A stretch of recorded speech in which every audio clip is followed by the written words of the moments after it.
nowadays there are so many choices, yeah, for implementation partners, for different technologies. I mean, our role really is to understand what's there, what's best, and really to support our customers, but from the customer point of view, to select the best implementation partner, the best technology, etc.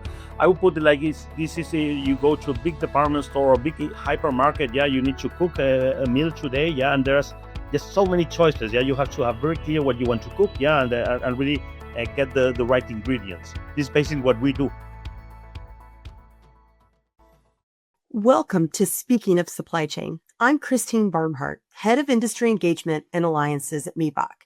This is where we go beyond the buzzwords to unpack what actually drives supply chain performance. Today, we're discussing the Gartner inaugural Magic Quadrant for specialist supply chain strategy, planning, and operations consulting. While many people focus on the recognitions themselves, I think what's equally interesting is what this new Magic Quadrant tells us about the evolution of the supply chain consulting market. Organizations today are under pressure to improve service, resilience, agility, and cost all simultaneously. As those expectations have evolved, so too have expectations for consulting partners. So I am super excited because I have two Miebach legends joining me today. Gentlemen, welcome. Let's take just a few minutes and let you introduce yourself to the audience. Thanks, Christine. Nick Banich. I'm a partner and I serve as the Chief Revenue Officer for Miebach's operations in US and Canada.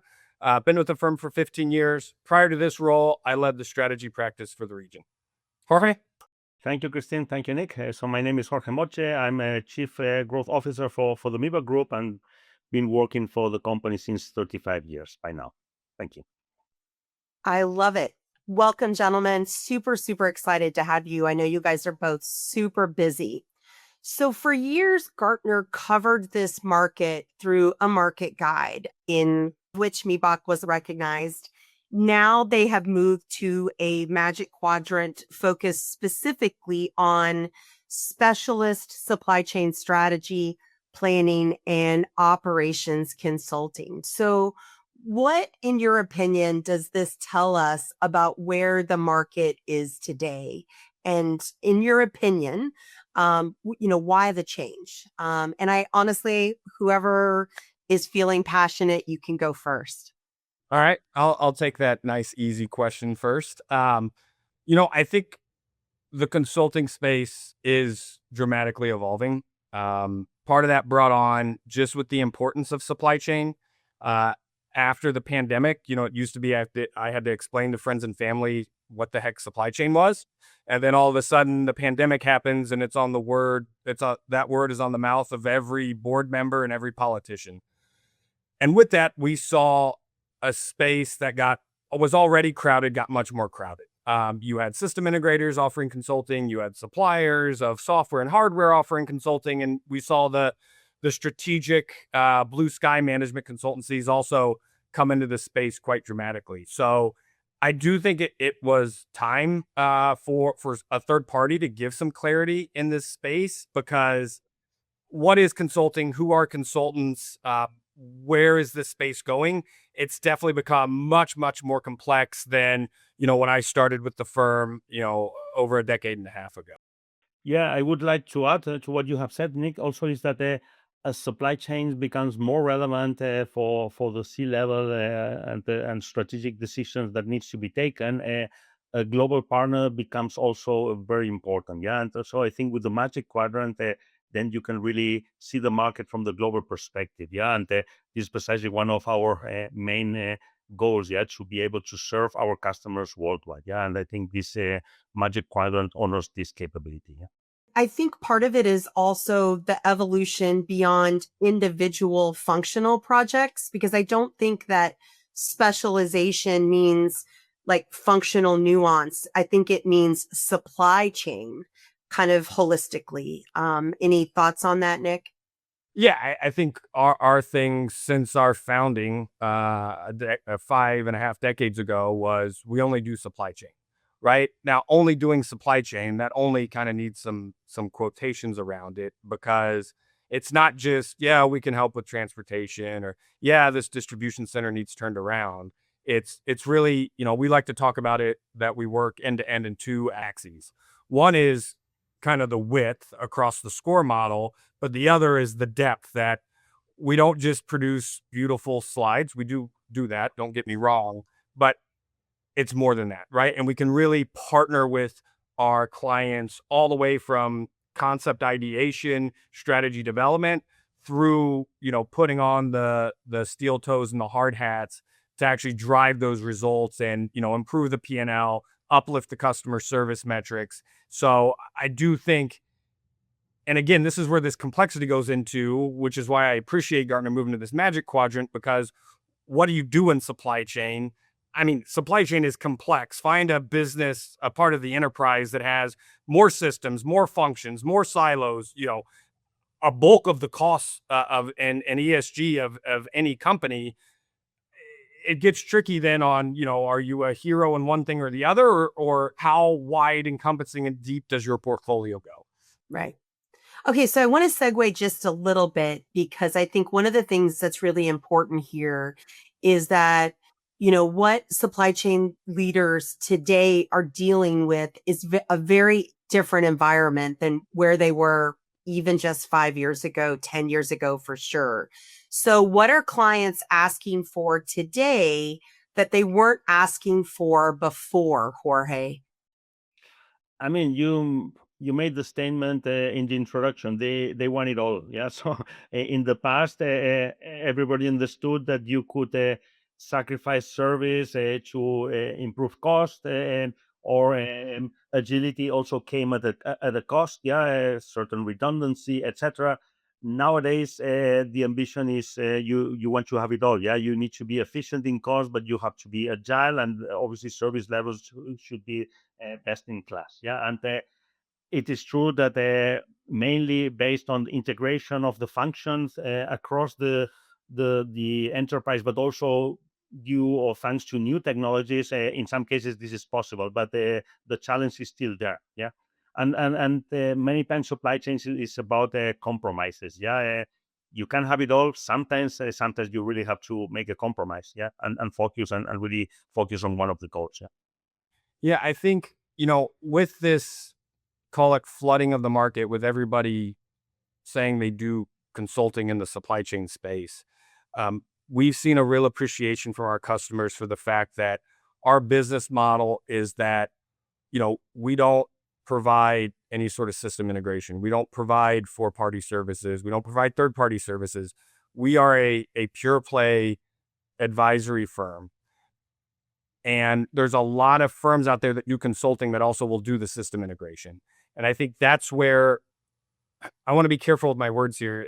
Maybe not a conflict of interest is too strong, but if the company that's advising you on your planning or warehouse management system transformation also has a different level of engagement and potentially a revenue stream with different technology providers as they're making those transformational recommendations, what's behind it? And I think there's been this renewed appreciation with the crowding of the market and the fact that, yes, we can advise you on your APS system or your WMS system or your TMS system or your entire digital AI strategy, but we're not going to be the ones integrating one system or the other. We're always going to be on our client side of the table, overseeing the system integrator, overseeing the technologists, overseeing the hardware providers, as if we're just an extension of their team. And I think that's a big reason why we see our NPS scores when we have third-party benchmark it, or when you look at the Gartner Peer Insights, is we always go to work every day. Yes, we work for Miebach, but yes, I also work for client X, Y. I am part of their team. I am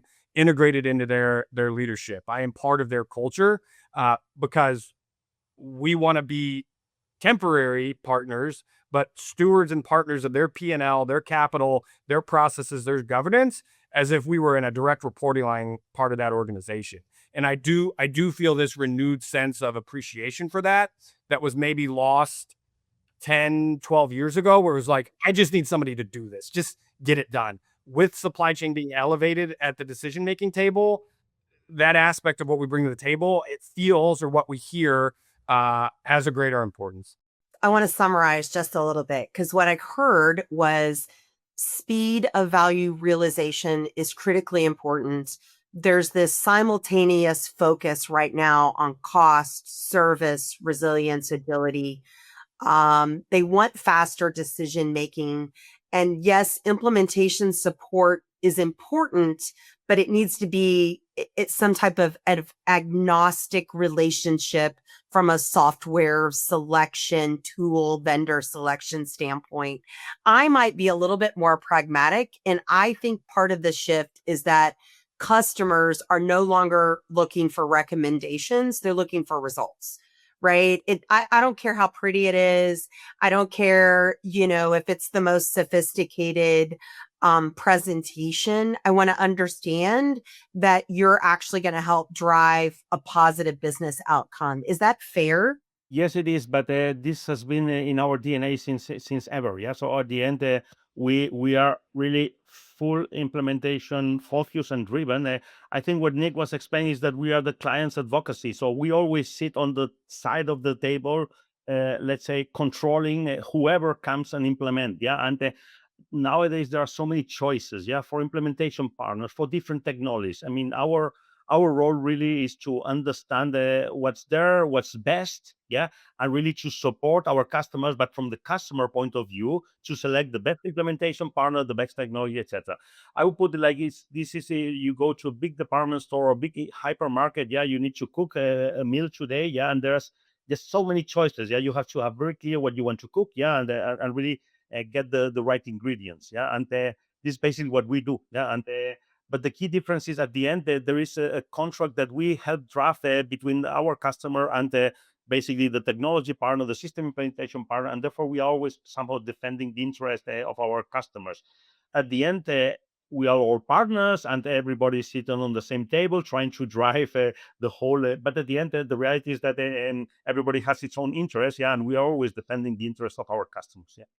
Okay. I love it. Thank you so much. I think the other thing that struck me as I was reading the market overview was this phrase that they kept peppering in that it needs to be integrated and outcome oriented consulting. And I think it's a phrase that could be quite frankly misinterpreted. So from your perspective, Jorge, what do you think this means, this integrated and outcome oriented consulting, and how does Miebach fit?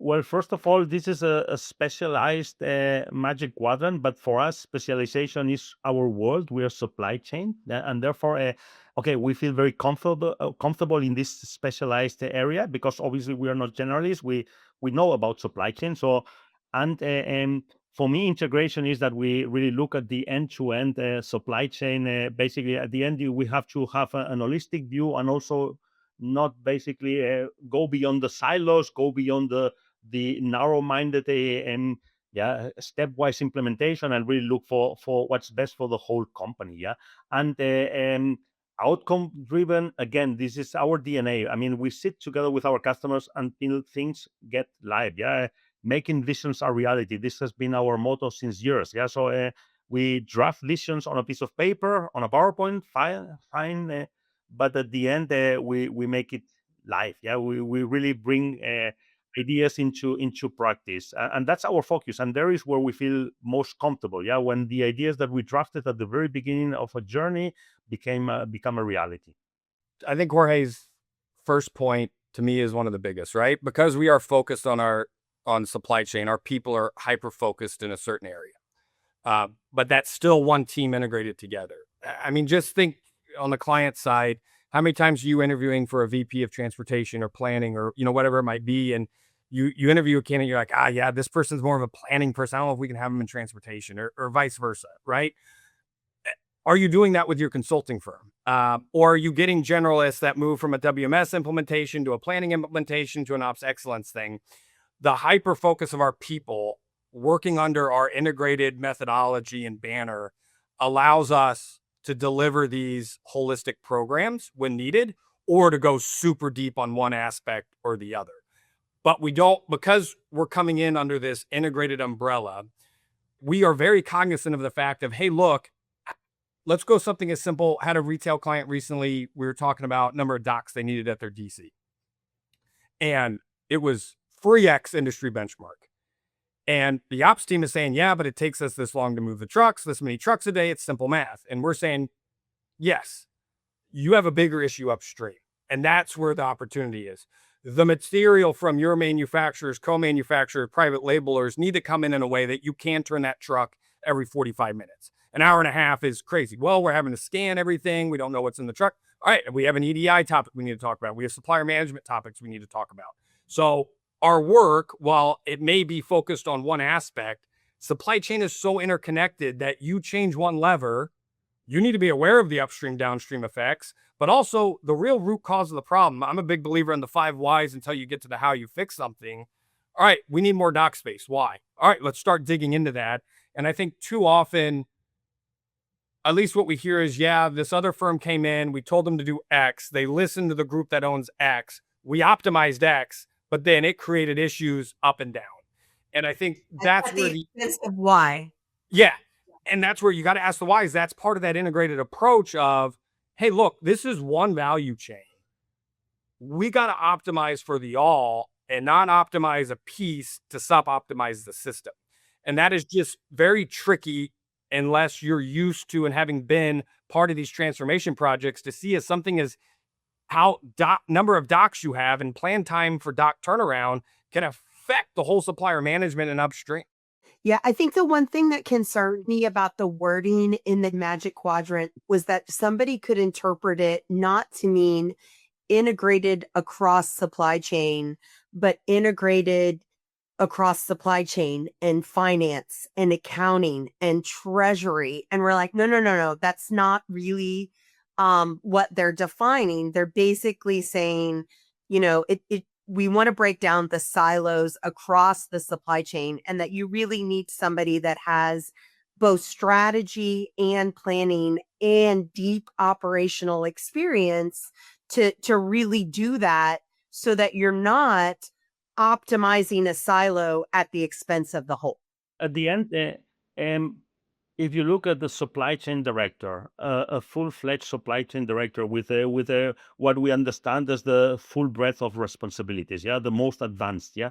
Um, our value proposition is to solve any pain point or challenge from a supply chain director. And the supply chain director basically is like Miebach, Miebach on the customer side. Obviously, the supply chain director has a different experts, yeah, in planning, in warehousing, logistics, in transportation, procurement, sourcing, etc. This is what we have also as capabilities. But at the end, our role as the role of the supply chain director is to find the best for the whole organization. Yeah.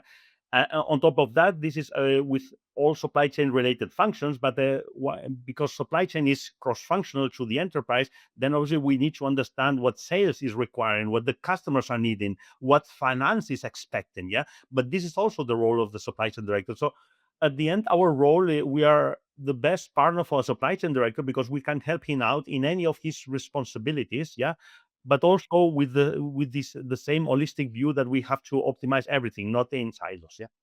I love it. No, I mean, I think for me, the most successful transformations connect the end-to-end supply chain and really deliver operational outcomes that are needed for the business. And so I think that's what I'm hearing from you. I hope that's what the audience interprets as well.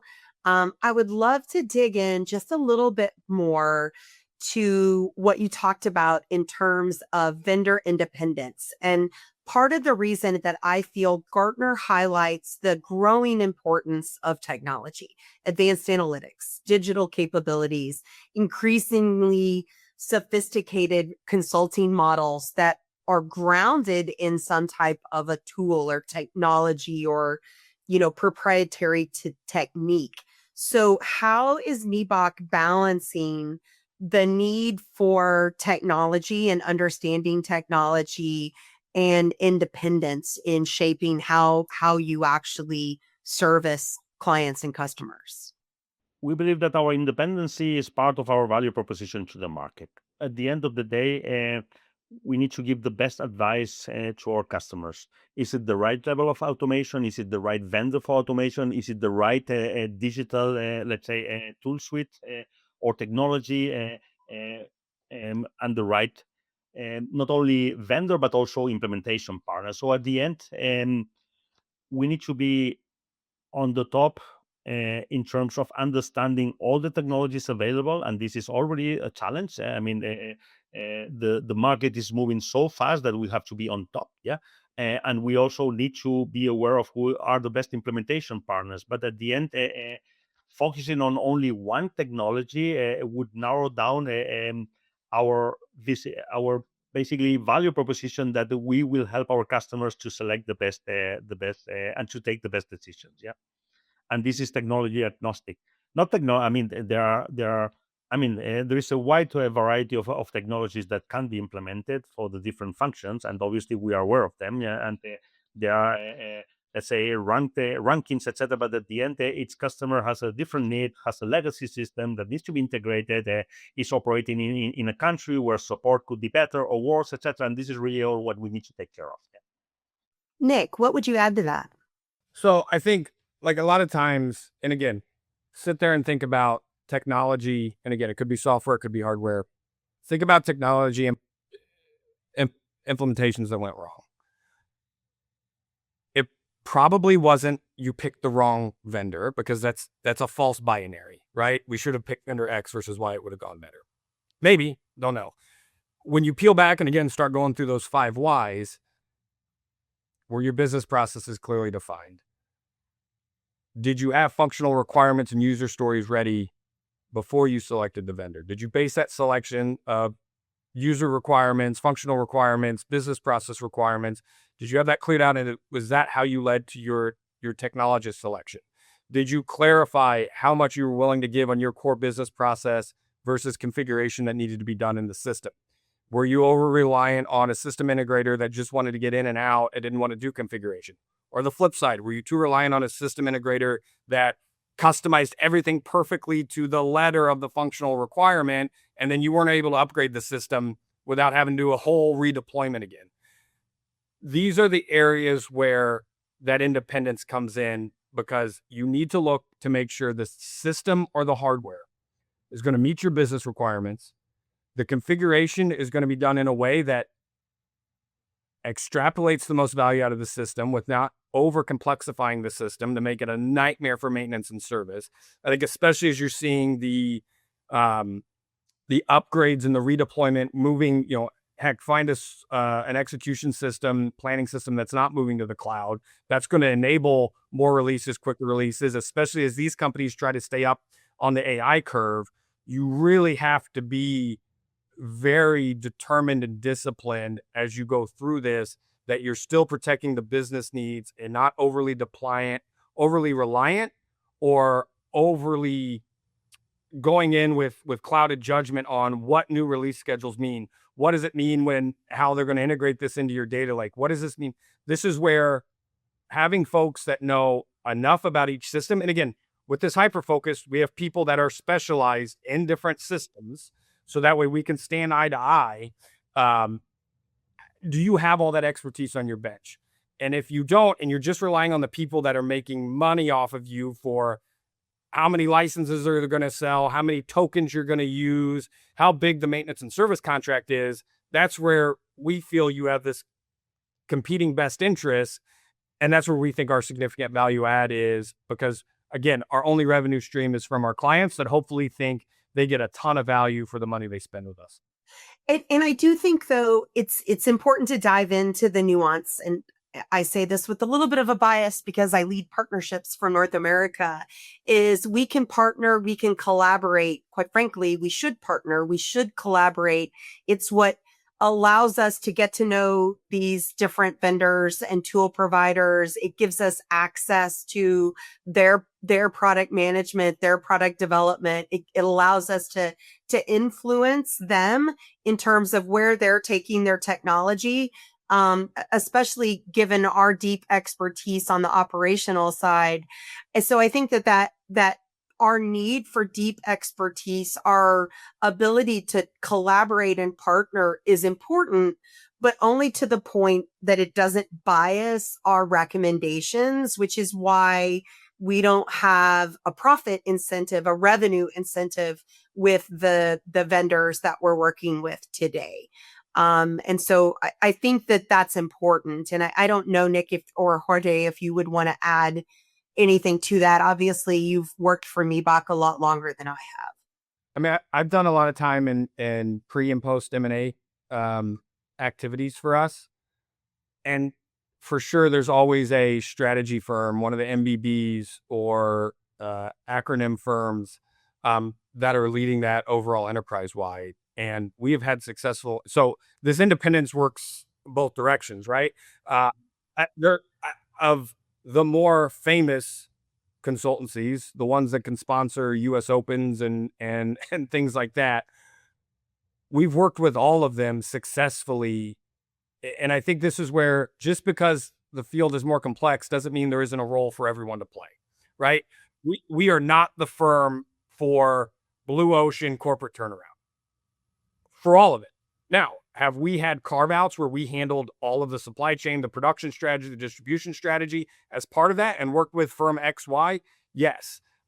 So that's where I think this independence also works both ways, where we I don't think we have a overly self sense of worth or entitlement of who we are and the value we bring.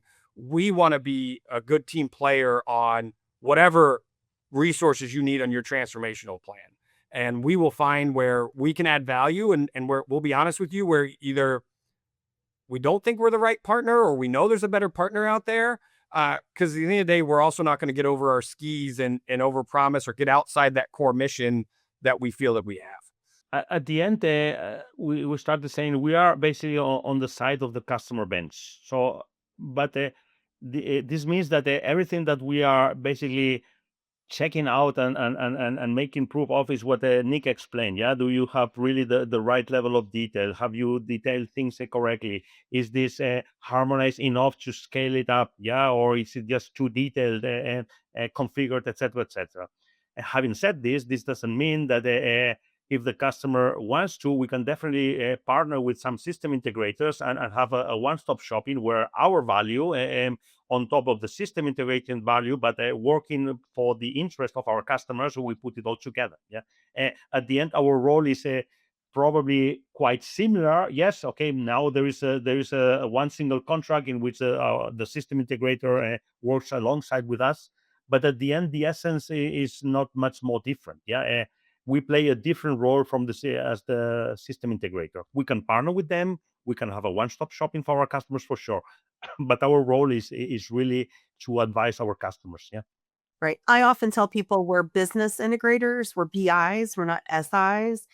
The one thing we haven't really talked about in this context was the Gartner use of the term asset enabled capability. And I feel they were really blurring the lines between tools, methodologies, frameworks. It's kind of like the secret sauce, right? Like, this is the way Miebach works, and this is the capability that we're bringing. But they really carved this out. Do either of you want to talk just a little bit about, from a Miebach perspective, what does asset enabled capability mean, and how do we support that? Yeah, I mean, it's Gartner. It's a complex space, right? Are we using AI? Absolutely. Have we developed proprietary tools? More and more every day. We were all in Germany together a couple of weeks ago getting the latest and greatest tools. And yeah, there's some slick things we've done with our IP and made it democratized, so more of the firm has access to all that, and we can bring greater speed to value. So yes, we do have assets. Yes, we also use tools that are off the market to do some of the work we do, whether it's network design, whether it's some of the stuff we're doing with digital twins and simulations, even getting things into NVIDIA's Omniverse. Yes, we're also using tools as part of our deployment. We're not a bunch of 80-year-old men with pen and paper, looking at a crystal ball to advise. That being said, the tools we have built are for people that have been doing supply chain consulting year in and year out. They're very unconstrained. You can do a lot with it. You just hand that over to a customer. You can break a lot of things. I break a lot of things when I tried testing them out. That's why they don't have me test the things out anymore. So it's, yes, have we found ways to digitize our intellectual property and use those in projects? Absolutely. Who's not? You have to. You got to, again, speed to value. I think you're saying you need to look for that. If a consultancy isn't doing that, there's a problem, right? Look, there's a certain amount of time and engagement needs to be done in, and there's a certain amount of money it needs to be done in. Do you want to pay your partner to be on the phone and sending emails across, a 10,000 person organization, which we're not 10,000, proudly, trying to figure out, hey, when's the last time we did this? What are the benchmarks for that? Has anybody worked with a competitor? What are your findings? Because every day they spend on trying to understand what the firm already knows is a day less they're spending on going deeper in solutioning, looking at alternative concepts, doing sensitivity tests, gaining stakeholder alignment, executing the change management to get the organization bought in. So we believe it's more valuable if we're spending our time on those other things rather than digging through old project files to find out the last time we did, a transportation bid in Southeast United States or Northern Spain to look at what the new rates would be if hypothetically you put a new plan or DC somewhere. We think there's more value the more time we're actually spending on the problem statement, the solution, and getting everyone bought into it. I think those are super important questions to ask because, yes, everyone may say they can do this in 6 weeks, 8 weeks. What are they spending their time on? Right. How are the hours being consumed? Is it in solving the problem or is it in understanding what the problem is and what work has been done by you as a firm previously, right? And I think that's not any different though than the problems that our customers are trying to solve in their day-to-day, right? They want to apply tools, technology, methodologies, frameworks to make better decisions faster, right? They want us to do the same thing. They want us to make better recommendations faster, right? And I think what you're telling me is that Miebach absolutely is utilizing off-the-shelf tools, but also Miebach produced tools, IP, methodologies, frameworks, best practices to the benefit of our customers. And maybe just to add to this, the fact that we are a specialized consultancy, this means that we are in size somehow reachable. I mean, historically, we as Miebach have been collaborating. There is a very strong collaboration spirit across the world. Yeah. So what Nick has described has always happened with or without technology, with or without assets. But obviously, we've learned to share our knowledge. We've understood how valuable this is for our customers, and we have built IP tools around it to make this knowledge accessible and repeatable. Yeah, and this I think key success factors have been the fact that we, as Miebach, has been always working together as a one team across the world with one voice to the customer. Yeah, and leveraging technology has only been basically the subsequent the next step to making this more available. Yeah, but this has always been there. Perfect. So it's interesting because one of our rallying cries, if you will, this year has been decisions only matter if they hold up in the real world. And I find it so interesting. I guess it's either kismet or like we really have our finger on the pulse of the industry, because once the Magic Quadrant came out, what we really saw from Gartner was kind of hammering that home, right? Like strategy is great.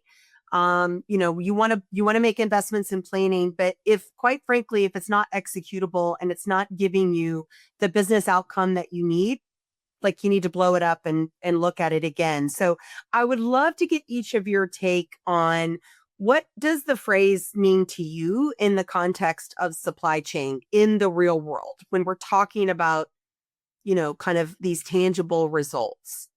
I mean, historically, we have been implementation focused in the sense that we don't only produce nice analysis, we really help our customers to make these ideas, visions into a reality. And we are very proud of that. Yeah. And we have a extremely good number of happy customers because really what they value is our experience on making things work, yeah, to the real life. And this is definitely a part of our DNA. This has always been there. This has always been our focus. So for me, it's basically and the reality. This is who we are, and this is our main focus. Yeah, we work basically to see things happening, to see things working. Yeah, and there is no more joy or pride when you really have designed something, and 3 years later, then you go live with a huge, big, highly or low automated warehouse, working as per what you have designed it. Yeah, this really creates a lot of pride and joy for us. Yeah, or a big transformation project or technology implementation. Yeah, this is what we work for. Yeah. I think anytime you develop a strategy, a vision, a mission, there's always assumptions. And there's that famous saying about assumptions, right? So, I mean, you can spend years coming up with the most, Mostly you, not me. you can come up with the most beautiful battle plan, but like the Colin Powell, I think it's Colin Powell, no good battle plan survives first contact with the enemy. I mean, yeah, you could have the most perfect bid document, the most perfect tender to select the most perfect 3PL. But then if that 3PL has a bunch of knuckleheads show up, and hypothetically, or maybe I'm talking about a specialty retail apparel client we have right now, if a bunch of knuckleheads show up to run the operations, and they don't do the right things with connectivity of master data and connecting the client system to their WMS and the reporting that the line leaders have from the WMS, and if they don't do good operational excellence business practices daily with the group, and there's too much turnover with the employees at the 3PL, again, we've been doing a lot of root causal analysis on this with the 5 Ys, you're going to struggle getting product out the door. You're going to have chargebacks go out the wazoo. So I think having a firm one that is living these types of problems and solving them, also in the upfront work on how you protect yourself when you're coming up with this strategy. Like, again, anytime there's assumptions, highlight those, because assume they're going to be wrong, and then how good's the plan? And I think, again, we don't just hire MBAs from those prestigious Ivy League schools. We hire a lot of former operators. We hire a lot of former practitioners that have been there. Now, I'm poking myself in the eye as a career consultant, but Yeah. I can. No, Yeah, it's a mix, right? Mix. It's an absolute mix. And again, it goes back to this whole diversity and different viewpoints brings out a better product at the end. You lock someone like Jorge or myself in a room with someone on our team that's had 25 years of ops excellence experience, run 3PLs, been there. We're going to be able to cut through the noise, I believe, and a lot of our clients will attest to this, to go to fix the solution in a much quicker way than either one of us without the other. And I think, one, it's the makeup of our teams, it's the makeup of our people. They've been there, they've lived it. Even our career consultants, all the new hires, which we have a ton showing up today, one of their first projects they go do is something out in that real world. It's not just strategic work. We send them out there to go to a go live, to be part of a 3PL turnaround exercise. So that way they have lived in operations. They've seen operations. They know what happens on third shift versus first shift and what that can mean. And you have to have this experience of having lived it. I'm a firm believer to be able to then go back and take a step back and recommend the concepts, the strategies, and things to go with that. I think it's multifaceted, Nick. I think for me, part of what I have loved about Miebach, because I am one of those people, right? You took a chance on me. I had 25 years of experience in supply chain and manufacturing. It's that balance between, yes, I can bring the battle scars, right? And I have empathy and I can help us understand. But then there's somebody sitting across the table that has really deep expertise in another area. And to your point, maybe they are a lifelong consultant, but we haven't put them in an ivory tower. You have sent them out into, a distribution center, into a warehouse. And I think if you haven't been in that environment where, like you're building a new building, like it's hot, it's dirty, you're dealing with electricians and millwrights and plumbers, right? You don't understand how stressful that is and how, very small decisions that you're making kind of in the overall strategy can have a really, negative impact on how things are brought to fruition. So it is one of the things that I think is very unique about Miebach. I've been really happy to see that since I've been here. And I think, the other part of it is, I think you were telling me the story about a manufacturer that had explosive growth, and they were going to make investments in operations to increase their manufacturing capacity. But nobody had thought about the fact that their distribution capacity couldn't support, right? You have to understand those connections, right? Yeah, absolutely. I mean, yeah, it's my second engagement with the company. I was 16 months overseeing a chemical plant get built, and you know, it is a different level of realism and decision making when the construction company digs out the hole. At the end, we are a supply chain consulting firm, but with a number of engineers working for the company, the ones who really engineer solutions together with the vendors, the ones who go through the shop floor, who can do operational excellence, etc. I think this is a key differentiating factor. Yeah, we are proud to be a consultancy firm, but also an engineering firm. Yeah, and there is where both worlds meet together. Yeah, and there is where it's a unique advantage. Yeah, we always say there are consultants, there are engineers, we are both. Yeah, we serve supply chain, and we serve supply chain with the capabilities that are needed, and there are a lot of infrastructure assets, equipment in factories and warehouse that requires engineering skills, and there we definitely have them. Yeah. We're almost out of time, but before we leave today, I want to give you the opportunity to give one recommendation for a capability or a mindset that supply chain leaders should prioritize over the next 2 to 3 years. So really brief, 30 seconds. This is the speed round. So Jorge, let's start with you.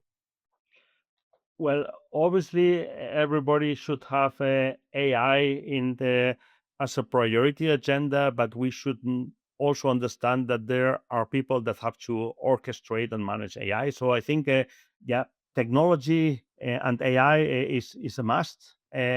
But also at the end, we will still have teams of people that needs to leverage AI and orchestrate technology. And at the end, there are trucks, there are warehouses. There are assets that need to be managed. Yeah, so everybody should really step forward in terms of AI deployment, technology deployment, and obviously understand it. But we should not underestimate the importance and the relevance of people and change management. Yeah, because adoption is also a key aspect. Yeah.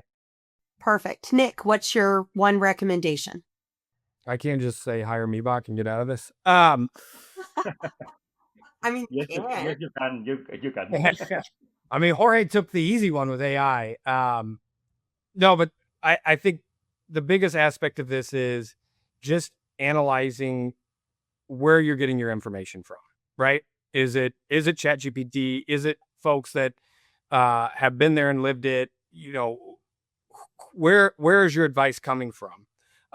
And is it coming? I think as the speed of decision making quickens, as the needs for results quicken, as the speed of available information quickens, this is where you really need expertise and very focused expertise in these different areas, because AI hallucinations real, conflicts of interest are real, people falsely inflating their past has been as real since the beginning of time.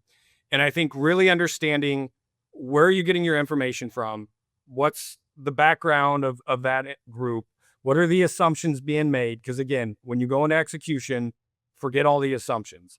And being able to take a step back to make sure you have the right team assimilated together, whether that's from integrators, from management consultancies, from in-house expertise. I'm a big believer in this team of teams concepts, making sure that as everything compresses, as it continues to do in this world, you still have the right players at the table is going to be critical for success moving forward. I love it. I love it. Here's what I would say is I think you can teach an old dog new tricks, as evidenced by the fact that my 130-pound Great Dane just let himself into my office, which he has never done before, right? So if he can do that, I think, people in industry and business, we can definitely learn new things. We can adopt AI to make better decisions faster, which is really the goal, right? I may add another concept. Yeah, as we discussed, time seems to have compressed heavily. Yeah, but the reality is there are you have to have a strategic direction that should be somehow fundamentally right. Yeah. And this strategic direction may take months and years still. Yeah. I mean, there are things that cannot be compressed. Yeah. And on the other hand, there are new technologies and things that could be done much quicker. So somehow we have now to live with two time frames. Yeah, the one which is a much medium longer term, and we have really to work on the medium long term because factories take some time to be built and warehouses and things like that. Yeah. On the other hand, there are new technologies that can be implemented quite quickly and also can be pilot or tested quickly. Yeah. So we now have to live with two worlds. Yeah. The, let's say, medium long term, that you have to have a plan and you have to go for it. On the other hand, there are a lot of things that you could be testing, piloting and scaling up quite quickly. Yeah, but at the end, we should not forget on the medium longer term plan, because there are still things that require some time to be implemented. Yeah. Right. So what I'm hearing is competitive advantage increasingly comes from the quality of the decision, the speed. Sometimes the speed should be relatively short. Sometimes it can be, much longer based on the situation, and then the ability to execute consistently. Yeah, and everybody is afraid of thinking long term now. Yeah, short term periods, but you have to think long term, because certain investments, certain decisions take time. Yeah, the only thing that might have changed is that whatever you implement should be flexible enough in the future, because you plan it today and you implement it in a few years' time. Okay, you have to have certain flexibility on the design because the world may change, but at the end. There are two speeds. Yeah, the short term, a quick win and quick deployment, testing and scaling up. Yeah, but the longer term infrastructure or structural decisions that they still take time. Yeah, and for that you just need the flexibility to really basically readapt in the future. Yeah, if really the business has changed dramatically. Yeah. No, I love it. I think this is amazing. I mean, I'm going to be honest. I feel like I could have you guys on the podcast like at least once a quarter, and we could like dive into all of the various things. But unfortunately, we are out of time for today. So I'm going to speak for you just a little bit, Nick and Jorge. My assumption is LinkedIn is the best way for listeners to get in touch with you if they want to continue the conversation or have questions. Is that true? True. Yeah. Yeah, my email inbox. Okay. That would be true for me as well. I think LinkedIn is probably easier for most of the listeners. And before we wrap, I want to acknowledge Miebach as the sponsor for Speaking of Supply Chain. In case you didn't catch it earlier in the episode, Miebach is a global supply chain consulting and engineering firm focused exclusively on helping organizations improve service, optimize working capital, strengthen their resilience, and drive measurable business outcomes across the end-to-end supply chain. From strategy and planning, transformation through manufacturing, warehousing, transportation, and distribution operations, Miebach helps customers turn supply chain decisions into real-world performance. Thanks again for joining us, and we will see you next time on Speaking of Supply Chain. Thank you very much, Christine. Thank you.